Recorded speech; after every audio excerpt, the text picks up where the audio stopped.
ఏంటి వదినా సంగతులు? అబ్బాయి పెళ్లి సంబంధాలు వేట ఎక్కడ దాకా వచ్చింది? ఎవరన్నా దొరికారా? ఎక్కడొదినా మన రేంజ్ కి ఒక్కళ్ళు కూడా దొరకట్లేదు. ఎంత తగ్గి వెతుకుతున్నా ఎవ్వరు నచ్చట్లేదు. అసలు ఈ కాలం అమ్మాయిలు వాళ్ళ కోరికలు మామూలుగా ఉన్నాయా? తట్టుకోలేకపోతున్నాం అనుకో. అయ్యో అవునా? ఇంతకీ నీకు ఎలాంటి అమ్మాయి కావాలనుకుంటున్నావు? అమ్మాయి బాగా చదువుకుని ఉండాలని చెప్పా. అందులో తప్పే ఉంది. అమ్మాయి బాగా చదువుకుంటే ఉద్యోగం చేసి తన కాళ్ళ మీద తను నిలబడొచ్చు కదా. అయ్యో బాగా చదువుకుంటే చాలు వదినా, ఉద్యోగం చెయ్యక్కర్లా.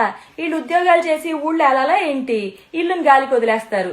ఏం అక్కర్లా. మా వాడు 2 చేతిలో బోల్డ్ సంపాదిస్తున్నాడు. ఈ అమ్మాయి చేయాల్సిందల్లా ఇల్లు శుభ్రంగా ఉంచుకుంటా 2 పూట్ల కమ్మగా తిని కూర్చోవచ్చు. ఆ? ఆహా. అంతేలే వదినా. ఇంతకీ కట్నం ఎంత అడుగుతున్నారు? కట్నం నాకెందుకు వదినా? నేను ఎంత బ్రాడ్ మైండెడో నీకు తెలుసు కదా. వాళ్ళ అమ్మాయికి గిఫ్ట్లు ఇచ్చుకుంటారు. మహా అయితే ఏమేమంటాము, ఒక విల్లా అడుగుతాము. ఇప్పుడు మేము ఉండేది 3 బెడ్రూమ్ ఫ్లాట్. వచ్చి ఆ ఇరికింట్లో అమ్మాయి ఇబ్బంది పడుతుంది కదా. అదే విల్లాలో అనుకో విశాలమైన ఇంట్లో వాళ్ళ అమ్మాయిగా హ్యాపీగా ఉండేది. ఒక BMW కారు. ఆ కారు కూడా మా వాడు డ్రైవరేగా, ఆ అమ్మాయిగా కూర్చుని శుభ్రంగా వెళ్ళి ఎంజాయ్ చేసేది.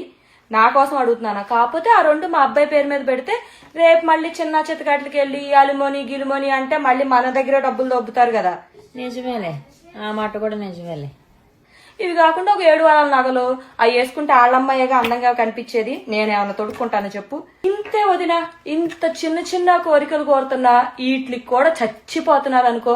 అసలు మన రోజుల్లో ఎలా ఉండేది? నేనైతే మా నాన్న ఇదిగో ఈ అబ్బాయిని చేసుకో అంటే తలొంచుకుని తాళి కట్టించుకున్నా. ఇప్పుడు అమ్మాయిలు చూడు ఎలా ఉన్నారో.